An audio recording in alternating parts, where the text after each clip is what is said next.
Prémiový versus v nehnuteľnostiach. Ja vám prajem všetkým krásny deň a dnes sa budeme baviť o tejto téme a ja nebudem dnes rozprávať sama, pretože som si prizvala svojho vzácneho hostia, pána Miroslava Klimeka, ktorý je majiteľ realitnej firmy a taktiež je to skúsený realitný investor. Miroslav, ja ťa tu dnes vítam. Ahoj. A v podstate ja by som sa na začiatku predstavila, moje meno je Jana Kuricová, som výkonnostná koučka a realitná mentorka a pomáham podnikateľom dosiahnuť ich ciele v biznise a taktiež nájsť ich prémiových klientov bez frustrácie cez výkonnostný coaching a realitný mentoring. A Miroslav, ja by som teraz dala slovo tebe, kľudne sa predstav, čo robíš, komu pomáhaš a kto sú tvoji klienti. Tak v prvom rade budujem svoje realitné portfólio a vlastne s týmto portfóliom pomáham aj klientom. To znamená, sprostredkujem kúpu a predaj nehnuteľností, zameriavame sa hlavne na investičné nehnuteľnosti a takisto výsadou sú v podstate prémiové produkty v nehnuteľnostiach. Ďakujem pekne. Pekne si aj povedal, prémiové produkty, pretože o tom bude dnes aj naša téma. Čiže prémiový versus retail, predaj v nehnuteľnostiach. Ja by som teda tak na úvod povedala, že ja som práve koučka a mentorka a Miroslav je tiež môj klient vo výkonnostnom coachingu.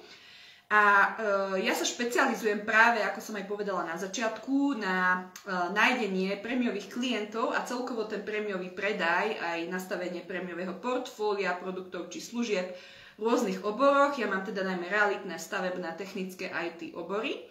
No a u mňa, dneska sa budeme baviť práve o tom realitnom segmente. U mňa to je predovšetkým to, ako ja chápem ten realitný predaj na prémiový a retailový.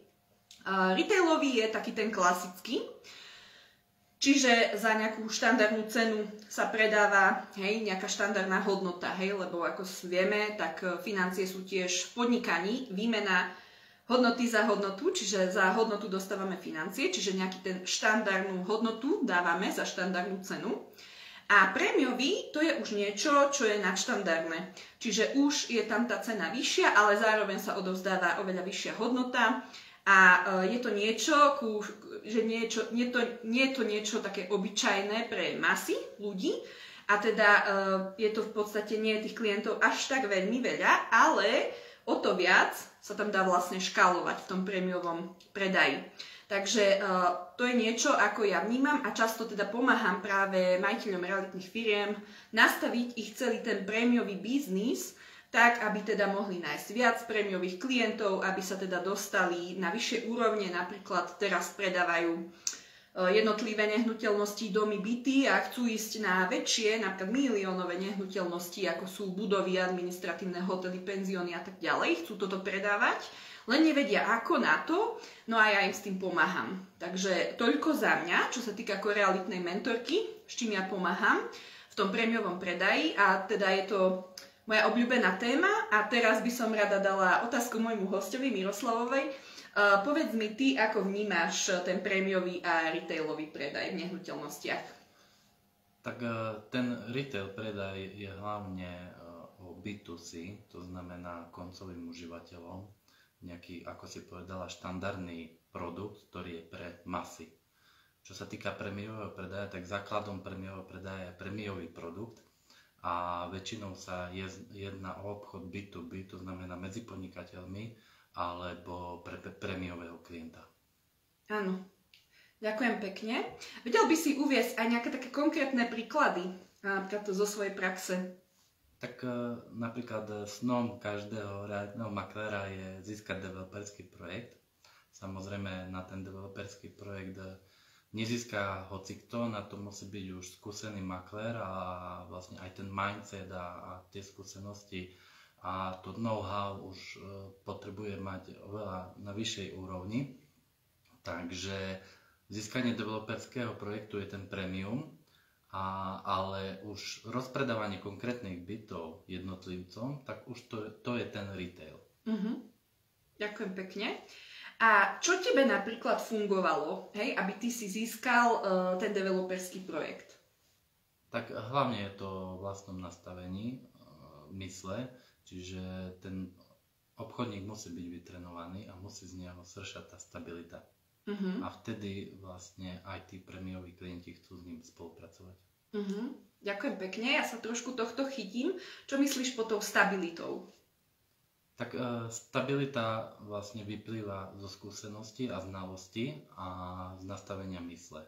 To znamená, že naozaj ten realitný marketer je ten pomyselný pilier v tom obchode, kde sa dokáže o neho oprieť aj predávajúci, aj kupujúci, pretože vidia, že v tom obchode, ten obchod vedie a je pre neho to prirodzené, to predávanie. Ďakujem pekne. A čo by si poradil tým realitným maklérom, ktorí chcú napríklad získať to, čo tebe sa darí a podarilo aj tieto developerské projekty? Čo by si im poradil? Poradil by som im hlavne investovať do seba, do svojich znalostí a v podstate keď chcú ísť na vyšší level aj v rámci zákazok, tak sami sa musia ocitnúť vo svojej hlave na tom vyššom leveli. Ďakujem pekne, veľmi pekne si to povedal. My samozrejme tiež sme mali coaching. Ja by som sa chcel spýtať, že čo ti to prinieslo, ten osobný rozvoj, ten coaching so mnou? Ja musím povedať, že badám zmeny po tom coachingu a oveľa viac ku mne prichádzajú práve tí premium klienti. To znamená, už menej sa venujem tomu klasickému retailu, ale konzultujem to práve s premium klientmi, kde tá práca, by som povedal, že naozaj tie výsledky sú za menej práce, pretože naozaj ten retail je náročný časovo a človek do toho musí dávať veľa energie za tie výsledky. Ďakujem veľmi pekne za všetky odpovede. Ja by som ešte chcela, aby si teda predstavil našim divákom, čo ty momentálne vo svojom biznise, vo svojom obore vieš ponúknuť, akú hodnotu našim divákom alebo tvojim potenciálnym klientom, akú hodnotu ponúkaš? Tak možno by som spomenul to, lebo ja pracujem dosť s neinzerovanými ponukami. Pracujem s veľkou databázou klientov a ja som z Košíc, takže ja ponúkam investičné príležitosti okolo fabriky Volvo, ktorá práve vzniká v roku 2026, má byť už funkčná, takže viacero investičných príležitostí okolo tohto priemyselného parku. Tak ďakujem pekne a nám sa už trošku aj čas naplnil, keďže je to časovo obmedzené, takže ďakujem veľmi pekne divákom za pozornosť a tebe, Miroslav, ďakujem pekne, že si sa zúčastnil ďakujem. Live. Ďakujem krásne a prajem vám krásny deň a budeme sa tešiť na ďalšiu liveku.